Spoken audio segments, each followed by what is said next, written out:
今天我刷到一条消息，二人法环要拍真人版了 ，A2 实拍预算过亿。我当时就在想，这个故事到底讲了个啥？想不明白，于是我下楼透透气。小区里有棵大树，我站在底下发呆，看着树冠，又看看树根，然后我脑子里像被人扔了电火似的，就全通了。我强烈怀疑马丁当年就这么干的。宫崎英高找他写世界观，他跑到院子里盯着一棵树看了好几天，树冠朝着太阳，长得贼精神，树根扎在黑泥里，又臭又烂。他一拍大腿，这不就齐活了吗？宫崎英高看完说牛逼，而马丁的内心可能是我就看了3天的树。先搞清楚这棵树是怎么来的，无上一直是谁？园丁，种完就跑的那种。他往结界地这块土壤里扔了一颗种子，黄金流星，种子发芽长出了黄金树。结界地是土壤只管提供地方，园丁种完树就走了，再也没有回来。不是无上一直有什么深不可测的计划，是他压根就不在。法环是什么呢？接下来这个点可能你从来没想过。法环是什么？是树的形成层。在生物学里，树干皮下面有一层很薄的组织叫形成层，你看不见它，但它决定了整棵树怎么长，产生新的木质部、韧皮部，控制树干变粗，输送养分，生长方向。二等法环就是黄金树的形成层，它不是力量，是规则本身，决定了谁能归树，谁不能，生了怎么办，死了怎么办。法环碎了，就是形成层裂了，于是有些地方疯长，半身膨胀，有些地方枯萎，死根蔓延。养分输送紊乱，该上去的上不去，该下来的下不来，这就是交界地的现状。大卢恩呢，形成层的碎片，每块碎片还保留着部分规则，格瑞克的强化身体，拉法恩的强化生命，马莱尼亚的攻击回血，但碎片就是碎片，合不回去就长不出正常的树。那卢恩湾湖是什么？生长树。植物学里，生长树的核心作用是激活形成层，形成层有能力，但需要生长树来触发分裂。你用卢恩湾湖激活大卢恩，就是给形成层注射生长素，让它暂时恢复功能。为什么是湾湖形状？因为生长素在树体内的运输是极性的，从顶芽向下运输，有些用一道湾湖代表这种从一处流向另一处的运输方向。为什么死了就失效了？因为你死了，相当于树上的一个细胞死亡，生长素分布被打破，需要重新注射。修复法环就是把形成层重新对齐，而点火就是从形成层开始烧掉整棵树，不是烧树皮，是从生产规则本身开始毁灭。这也是为什么只有点火才能破坏法环，不是随便什么火都行。接下来我们说赤符，树会朝着光生长，这叫向光性。黄金树也会发光，它发出的光叫赤符，赤符是树冠发出的导航信号，你看见光就知道往哪走。卢恩呢是光里的养分数据包，你打开背包一看，所有的卢恩图标都是同心圆，中间一个点和瞳孔的结构一模一样。卢恩不是钱，是光被你眼睛接收后转化的养分，眼睛就是接收器。你杀死敌人获得卢恩，相当于从别人身上收集了他们接收过的光信号。那褪色者呢？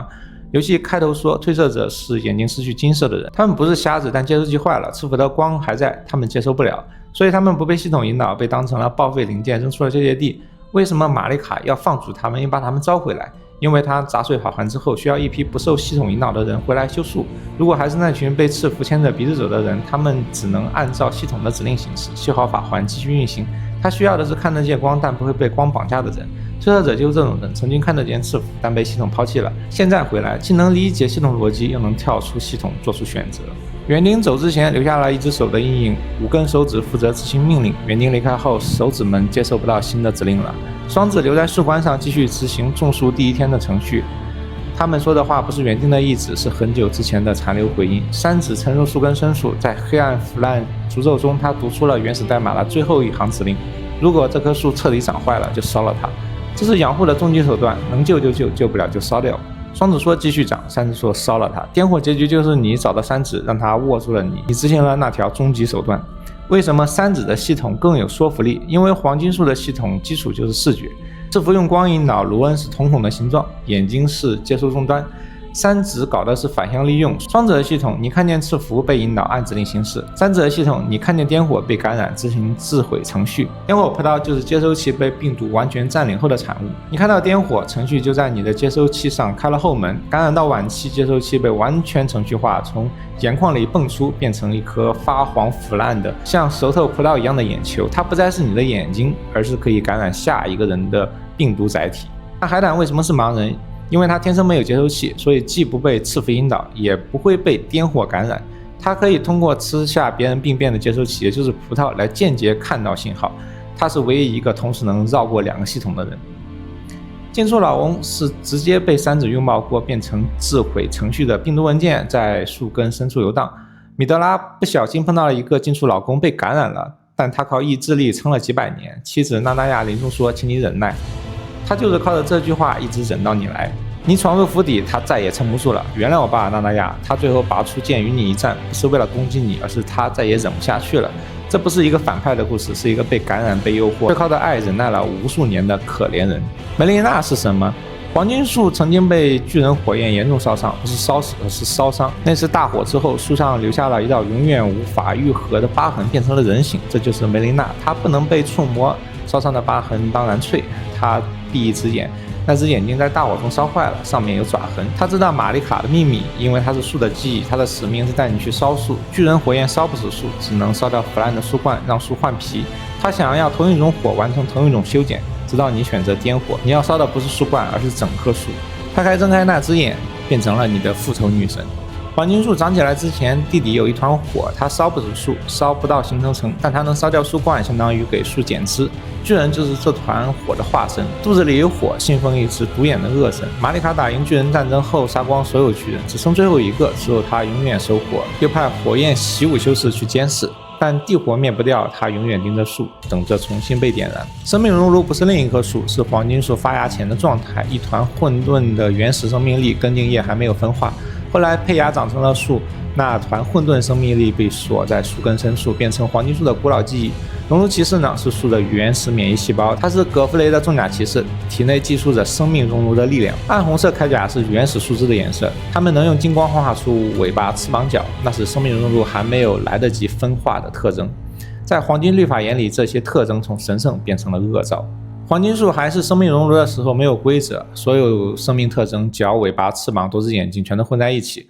恶兆就是这种混沌的残留状态，脚人的脚，恶兆妖鬼的脚，熔炉骑士的尾巴和翅膀都是同一个东西。生命熔炉还没有被规则驯化时的野性痕迹。黄金律法建立后，混沌被定义为恶兆，不是因为它坏，因为它不符规则。规则需要正常，正常之外就是恶兆。用大树理论来说，树还没有被修剪的时候，枝条乱长，嘎达乱冒。后来有人拿着剪刀来了，把乱长定义为恶兆，把不按规则长的枝条砍掉，塞进树根里。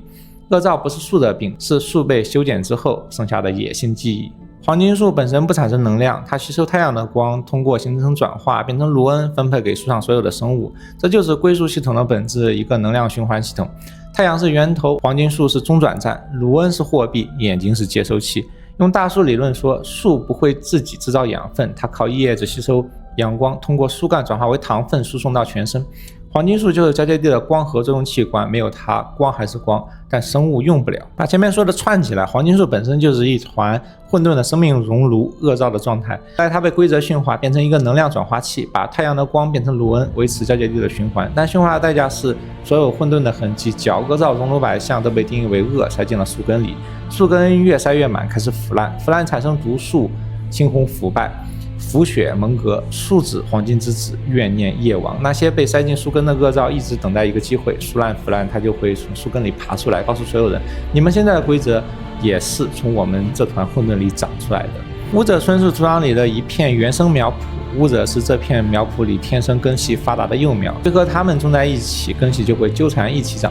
鲛人发现了这个特征，就把武者挖出来和其他杂草、罪人捆成一团，塞进湖里，以为这样能把杂草养好。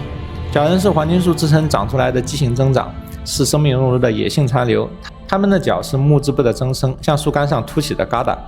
鲛人憎恨武者，是因为黄金树根纠缠住了武者的根，他们误以为武者是来抢地盘的。鲛人治湖是疙瘩试图整理自己的错误本能。鲛人版的湖人是强制嫁接的失败品，他们把武者和罪人血肉模糊地缝进湖里，试图让他们重生为好人。但这不是嫁接，是倒退，长出来的不是树，是没有根的烂肉。黄金律法版的湖人是光荣归葬的容器。玛丽卡把湖从刑具改成了棺材，死去的英雄尸体放进湖里，湖带着他们完成最后的使命，游历、战斗，然后破碎，英雄的养分回归树根。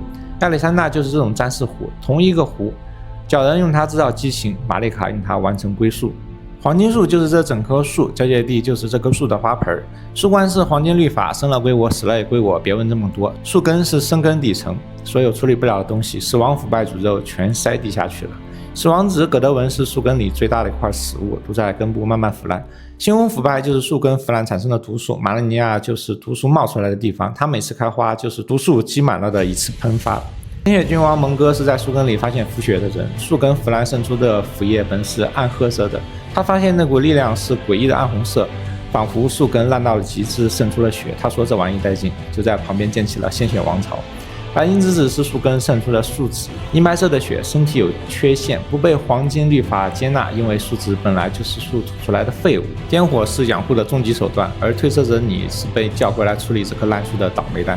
在黄金树种下去之前，这片土壤上长过别的树，那些老树桩被黄金树根活活加进了土里，碾碎了埋了。你发现挖开树根下面的土，还能看到它们的残骸，这就是永恒之城。永恒之城的诺克斯之民就是那些老树桩的后代，他们被压在地底下，头顶着虚假的夜空，一直在等待一个人——黑夜之王。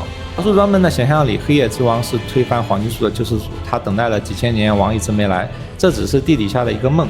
但在另外一个时间里，衍生有写黑夜君临这个梦成真了。老树桩们几千年积攒的怨念太深，结合成一个实体——赫欧斯托，真正的黑夜之王。他的身体由无数参拜者的尸体拼凑而成，他的力量来自于黑夜深渊。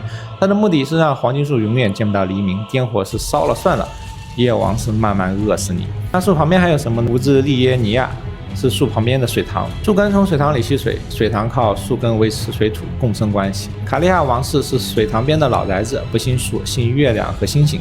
魔法学院是水塘边研究倒影的人，水塘里有星星有月亮的倒影，他们不研究树，研究倒影和天上掉下来的雨水。灰石魔法，天上下的雨是外来的星星力量，黄金流星是其中最大的一滴，落地长成了树，其他雨滴有的砸出了坑，有的被魔法师收集起来研究。这棵树还有很多你看不见的东西，命定之时是树根腐烂的开关，正常的老根会慢慢烂掉，变成养分，长出新根，但玛丽卡把这个开关关了，所有灵魂归树循环，树根不会烂了，但也不会代谢了，垃圾越堆越多，变成烂不透的烂肉。马里克斯是守开关的人，后来开关被撬了一下，黑刀之夜他开始满世界收集树根露出来的死根，试图补洞。龙王普雷顿桑克斯是上一棵树的老树干，还立在时空夹缝里，但已经枯了，他只是在新树面前变成了背景板。梅瑟莫是被砍掉扔进树根的烂枝，玛丽卡不想让人们看到他，砍了扔进树根里，但他没死，在阴影里越长越扭曲。拉塔恩是黄金树的主承种枝，拉塔恩不是树根里的东西，也不是树冠上的花，它是树干上最初的那根承种枝，不负责开花结果，不负责扎根腐烂，只负责一件事：撑住。他封印星星不是恨星星，是要保护黄金树的边界。他学会重力魔法是为了不压死自己的小马。他是黄金树时代最强的半神，但他不追求当神，只追求力量本身。马兰尼亚开花后，猩红腐败腐蚀了他的身体和神智，他疯了，变成在沙漠里吃尸体的野兽，但他还在战斗，骑着那匹小马从天上拉下流星，和每一个挑战者实战。承种枝被毒腐蚀了，但他还挂在树上，他已经不知道自己是谁了，但他还记着一件事：撑住。米凯拉想重新长一棵没有腐烂、没有痛苦、没有分别的树，他需要一个树干来撑起树。他选择了拉塔恩，最纯粹的力量，没有意识形态，没有野心。但他忘记了，拉塔恩之所以是拉塔恩，是因为他有自己的根，他的小马，他的士兵，他的星空，他的战斗，这些都是他的根。米凯拉把他连根拔起，强行嫁接了过去。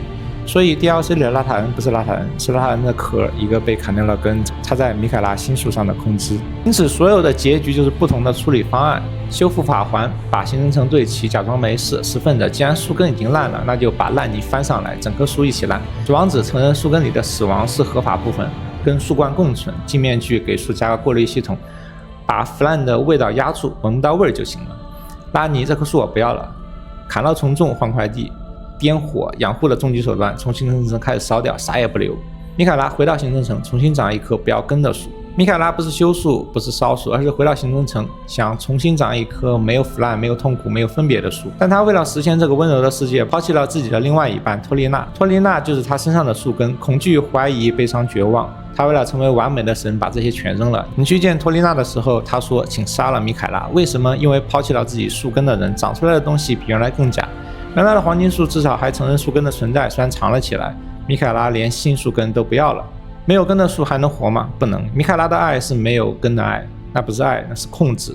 他的新树不会腐烂，但也永远不会真正的活过，只会变成一棵永远微笑空心的塑料圣诞树。对于马丁的这个故事到底是不是在敷衍宫崎英高？不是，他牛逼就牛逼在用一棵树把全人类文明的真相讲透了。所有光鲜亮丽的东西都长在一堆烂泥巴上面，你越不想看见那堆烂泥，那堆烂泥就烂得越厉害。有人假装看不见，有人一起烂，有人给烂泥发编制，有人加过滤网，有人砍了重种，有人烧了，还有人回到最初的地方，重新长一棵没有根的树。但最后一算好像谁都没赢，因为只要你还想种树，你就逃不掉树根会烂这件事。唯一的区别是，你是承认根会烂，还是假装它不会烂。米凯拉选择了假装，把自己的一半扔进了深渊。托里娜在深渊里哭着求你杀了他，别让他种那棵树。到这里为止，大树理论已经讲得差不多了，还要再提一句，以上全是个人胡诌，如有雷同，纯属巧合，没有任何证据证明马丁真的站在树下发了3天呆。至于到底对不对，那我哪知道。但你要说二人法环不是一棵树的故事，那黄金树长那么大，到底干啥用？当路灯吗？